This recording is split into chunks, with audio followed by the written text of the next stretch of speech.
မင်္ဂလာပါကျမကတော့တဲစုပါ marketing and digital marketing နဲ့ပတ်သက်ပြီးစီးပွားရေးလုပ်ငန်းတွေကိုအကြံပေးရင်း AI tool တွေနဲ့ creation တွေအတွက်လည်း knowledge sharing ပြုလုပ်ပေးနေတဲ့သူပဲဖြစ်ပါတယ် တချို့စာတွေဖတ်လိုက်တဲ့အခါဘာလို့ဒီလောက်တောင်စိတ်ထဲရောက်ပြီးယုံသွားရတာလဲလို့တွေးဖူးကြလားအဲ့ဒါကလျှို့ဝှက်ချက်တစ်ခုရှိပါတယ်အခုဒီအကြောင်းအရာမှာတော့လေအဲ့ဒီစိတ်ပိုင်းဆိုင်ရာလျှို့ဝှက်ချက်ကိုဖော်ထုတ်သွားမှာပါဒါကိုတီးလိုက်ရင်စက်တွေပြောဆိုခြင်းနဲ့ပတ်သက်တဲ့အမြင်တွေတက်တက်လုံးပြောင်းသွားနိုင်ပါတယ် ကဲကိုနောက်ဆုံးချခဲ့တဲ့ဆုံးဖြတ်ချက်တစ်ခုကိုပြန်စဉ်းစားကြည့်ရအောင်အဲ့ဒါကကြိုးကြောင်းစင်ချီမှုတက်တက်ပဲလားအကောင်အဆိုးတွေချင်းချင်းပြီးမှလုတ်ခဲ့တာလားဒါမှမဟုတ်စိတ်ခံစားမှုကထိန်ထားတာထပ်ပိုပြီးပါနေခဲ့သလားအဲ့ဒီမေခုံကပဲကျွန်တော်တို့ဦးနောက်အလုပ်လုပ်ပုံနဲ့ပတ်သက်ပြီးလူအများစုယုံကြည်ထားတာကိုစိန်ခေါ်လိုက်တာပါပဲ ဟုတ်တယ်မလားလူတော်တော်များများကကိုကူဆိုရင်အကျိုးအကြောင်းချင်းချင်းတုံတရားရှိတဲ့သူတခုခုမလုပ်ခင်အကောင်းအဆိုးကိုတေးသေးချာချာချင်းချင်းတတ်တဲ့သူလိုပဲမြင်ကျင်ကြတာ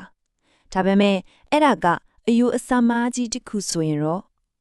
အခုဒီလူအများစုရဲ့ယုံကြည်ချက်ကဘာကြောင့်အခြေခံကြကြကိုလွဲနေတယ်လဲဆိုတာကြည့်လိုက်ကြရအောင် ဟုတ်ပြီကြိုးကြောင်းဆင်ခြင်ပြီးဆုံးဖြတ်တဲ့ဆိုတဲ့အယူဆမှာဆိုတော့ကျွန်တော်တို့ကထင်တယ်လို့ကြိုးကြောင်းဆင်ခြင်မှုမရှိဘူးဆိုရင်ကျွန်တော်တို့ရဲ့ဆုံးဖြတ်ချက်တွေကိုတကယ်တမ်းပဲအရာကမောင်းနေနေတာလေဒီမှာပဲအဲ့ဒီကြိုးကြောင်းဆင်ခြင်ပြီးဆုံးဖြတ်သူဆိုတဲ့အယူဆမှားကိုဖြိုချပြီးကျွန်တော်တို့ရွေးချယ်မှုတွေတကယ်အရင်အမိကိုဖော်ထုတ်ကြည့်ကြမယ် အာယုံကျော်စေဝါဗေဒပညာရှင်တယောက်ဖြစ်တဲ့ဆိုင်ယန်လူးစ်ကမေခွန်းတစ်ခုထုတ်ထားတဲ့စိတ်ခံစားမှုလုံးဝကင်းပြီးအမှန်တကယ်စိတ်မပါပဲဆုံးဖြတ်ချက်တစ်ခုကိုချနိုင်ပါဒလားတဲ့ဒါကကျွန်တော်တို့ရဲ့အကျိုးကြောင့်ဆင်ခြင်တုံရနဲ့ပတ်သက်တဲ့ယုံကြည်ချက်တွေကိုတဲ့ကိုစင်ခေါ်လိုက်တာပဲစိတ်ခံစားမှုလုံးဝမပါတဲ့ဆုံးဖြတ်ချက်ဆိုတာကတော့တကယ်ပဲဖြစ်နိုင်လို့လား ဆုံးဖြတ်ချက်ချခြင်းနဲ့ပတ်သက်တဲ့ဒီအမြင်သစ်ရဲ့အဓိကဘဝချက်မှာဘယ်သူရှိလဲဆိုတော့အာရုံကျော်တိပိုင်ပညာရှင်အန်တိုနီယိုထမာဇီယိုပါပဲသူတဲ့တနာတွေကအခုကျွန်တော်တို့ဆက်လက်လာမယ့်အကြောင်းအရာတွေအားလုံးအတွက်အခြေခံဥမြစ်ပဲဖြစ်ပါတယ်ဟုတ်ပြီတင်ရဲ့ရှေးဦးနောင်နဲ့တွေ့ဆုံခြင်းတမီစီယိုရဲ့လေးလာမှုလေးကကျွန်တော်တို့ရဲ့စိတ်ခံစားမှုပိုင်းမှာအထူးကကြတဲ့ဦးနောင်ရဲ့အစိတ်ပိုင်းတစ်ခုစီကိုဥတည်သွားပါတယ်အဲ့ဒါကဘာလဲဆိုတာကိုအခုပဲကြည့်လိုက်ကြရအောင်ကျွန်တော်တို့ဦးနောက်အတွင်းပိုင်းနည်းနည်းရှိုင်မှာ limbic system ဆိုတာရှိပါတယ်။ဒါကကျွန်တော်တို့ရဲ့စိတ်ခံစားမှုတွေကိုအုပ်ဆိုတဲ့ရှေးကြပြီးအမတန်အစွမ်းထက်တဲ့ကွန်ရက်တစ်ခုပေါ့။ဒီပုံမှာဆိုရင်အဲဒီစိတ်ခံစားမှုဆိုင်ရာအဓိကစက်ရင်ထဲကဘယ်နေရာမှာရှိတယ်ဆိုတာကိုတွေ့ရမှာပါ ဒီ limbic system ကိုရှေးဦးနောက်လို့လည်းခေါ်ကြတယ်ဒါကကျွန်တော်တို့ရဲ့စိတ်ခံစားမှုတွေရဲ့ဗဟိုဌာနချုပ်လို့ပါပဲဒါပေမဲ့နော်ဒါကခန်းစားချက်တွေအတွက်ချီပဲမဟုတ်ဘူးမှန်မြန်ဖွဲ့စည်းကြတယ်နောက်ပြီးအန်အော်စီကကောင်းတာကအနံ့ခံအာယုံမှာတောင်အရေးကြီးတဲ့အခန်းကဏ္ဍနေပါဝင်နေပါတယ် ဒီစကားကအခုပြောနေတဲ့အကြောင်းအရာတစ်ခုလုံးရဲ့အနှစ်ချုပ်ပါပဲစိတ်လှုပ်ရှားမှုကလှုပ်ဆောင်မှုကိုဖြစ်စေတယ်အချက်လက်က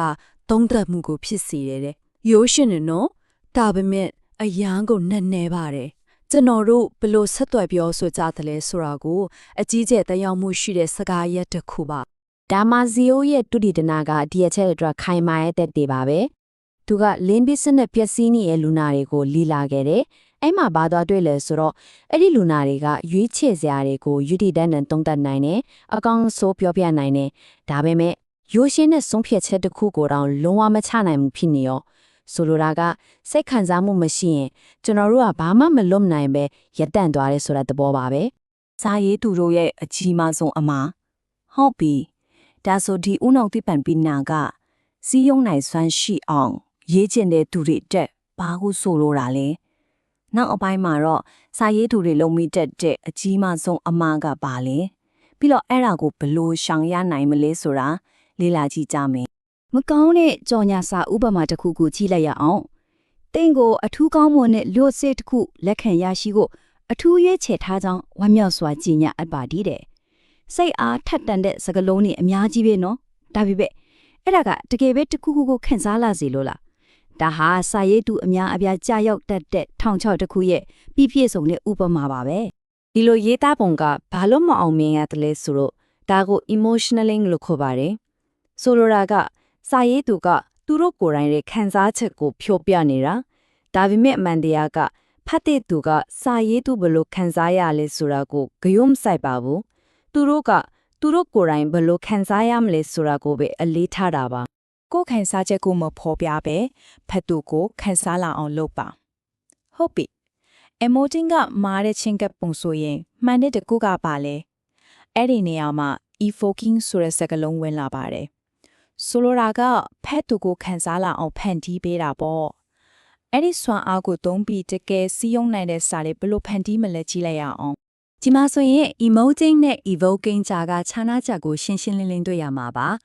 emoting ဆိုတာကကိုဘလို့ခံစားရလဲဆိုတာကိုဖော်ပြနေတာ evoking ကြတာဖတ်တဲ့သူကိုခံစားလာအောင်ပြုလုပ်တာတစ်ခုကစာရေးသူကိုအာရုံစိုက်ပြီးနောက်တစ်ခုကဖတ်သူကိုအာရုံစိုက်ပဲဒါကတိမ်မဲပေမဲ့အလွန်အရေးကြီးတဲ့ရှုထောင့်ပြောင်းလဲမှုတစ်ခုပါပဲစာထဲမှာအလွန်ကောင်းသောတို့ and offer ရတို့လို့စကားလုံးတွေထည့်လိုက်ရုံနဲ့စိတ်ခံစားမှုကိုဖန်တီးနိုင်တယ်လို့ထင်ဖို့ကလွယ်ပါတယ်ဒါပေမဲ့အဲ့လိုစကားလုံးတွေက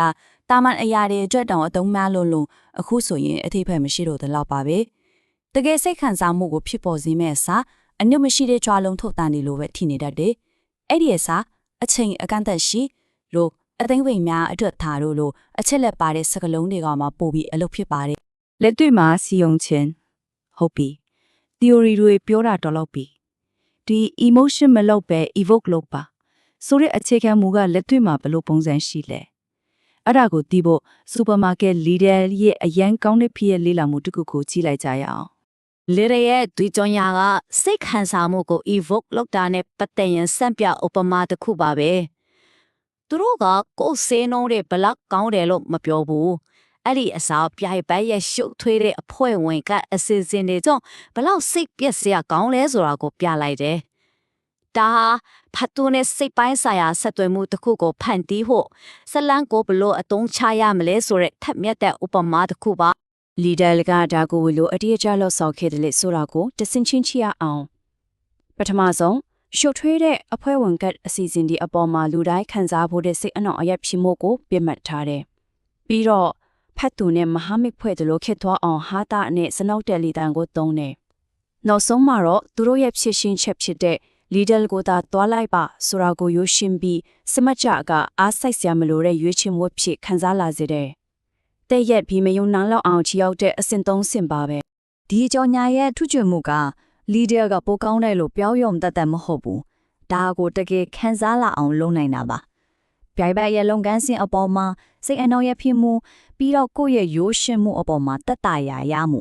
အဲ့ဒီလိုဖတ်သူရဲ့စိတ်ခံစားမှုတွေကိုအာရုံစိတ်ချင်းအားဖြင့် leader ဟာ and offer ရတို့ကောင်းမွန်ဘောတို့လိုစကလုံးတွေအပြည့်နဲ့ကြော်ညာတစ်ခုထက်အများကြီးပိုအားကောင်းပြီးစီယုံနိုင်စွမ်းရှိတဲ့သတင်းစကားတစ်ခုကိုဖန်တီးနိုင်ခဲ့တာပါဆိုတော့အဆုံးမှာတော့အစည်းအရုံးရေးသားခြင်းရဲ့လျှို့ဝှက်ချက်ကဒီရှုထောင့်လေးကိုပြောင်းလိုက်တာပါပဲအရင်ကမင်းနေကြမေခွန်းကငါဘာပြောချင်လဲဆိုတာပါအခုမေးရမယ့်မေခွန်းအစ်စ်ကတော့သူတို့ကိုဘယ်လိုခံစားစေချင်လဲဆိုတာပါပဲ